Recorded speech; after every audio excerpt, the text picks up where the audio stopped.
আসামির বিরুদ্ধে তৃতীয় দিনের সাক্ষ্য গ্রহণ চলছে। ট্রাইব্যুনালে আছেন সহকর্মী জাহিদ হাসান। জাহিদ, একটু জানাবেন আমাদেরকে, আজ যারা সাক্ষ্য দিলেন তারা কি কি জানিয়েছেন?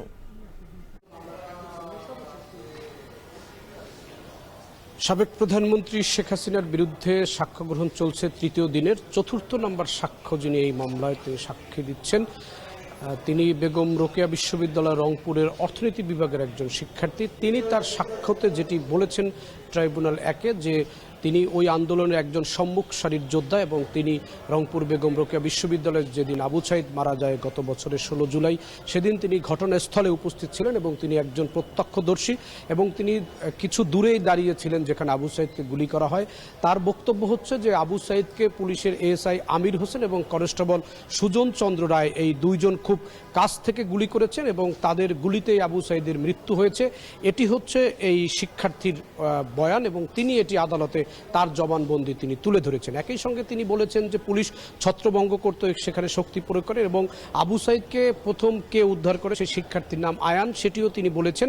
একই সঙ্গে সেদিন আবু সাইদ কি অবস্থায় তিনি গুলিবিদ্ধ হয়েছেন এবং গুলিবিদ্ধ হওয়ার পরে তাদের কি ভূমিকা ছিল সেই বিষয়গুলো এই শিক্ষার্থী তুলে ধরেন এবং তিনি বলছেন যে আবু সাইদকে হত্যা করার পেছনে পুলিশের এই গুলি করাই দায়ী এবং পুলিশের এই দুজনের গুলিতেই মূলত আবু সাইদের মৃত্যু হয়েছে। এই মামলাটি শেখ হাসিনার বিরুদ্ধে চলছে। শেখ হাসিনার সাথে এই মামলার আসামি সাবেক স্বরাষ্ট্রমন্ত্রী আসাদুজ্জামান খান কামাল এবং সাবেক আইজিপি চৌধুরী আবদুল্লাহ আল মামুন। যদিও আবদুল্লাহ আল মামুন তিনি রাজসাক্ষী হয়েছেন এই মামলায়, তবুও তার বিরুদ্ধেও এই মামলার সাক্ষী গ্রহণ চলবে এবং এরপরে আরেকজন সাক্ষী তিনি বিরতির পরেই কিছু সময়ের মধ্যেই এই সাক্ষ্য গ্রহণ শুরু হবে। তিনি হচ্ছেন যেদিন ওই ঘটনা যিনি সংবাদ সংগ্রহ করেছেন, তিনি ঘটনাস্থলে ছিলেন এনটিভির একজন সাংবাদিক।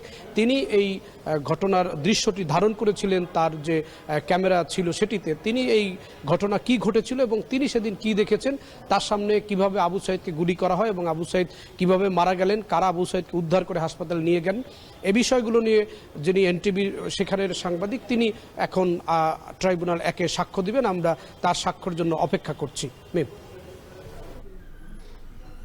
আন্তর্জাতিক অপরাধ ট্রাইব্যুনাল থেকে সরাসরি যুক্ত হচ্ছিলেন আমাদের সঙ্গে জাহিদ হাসান।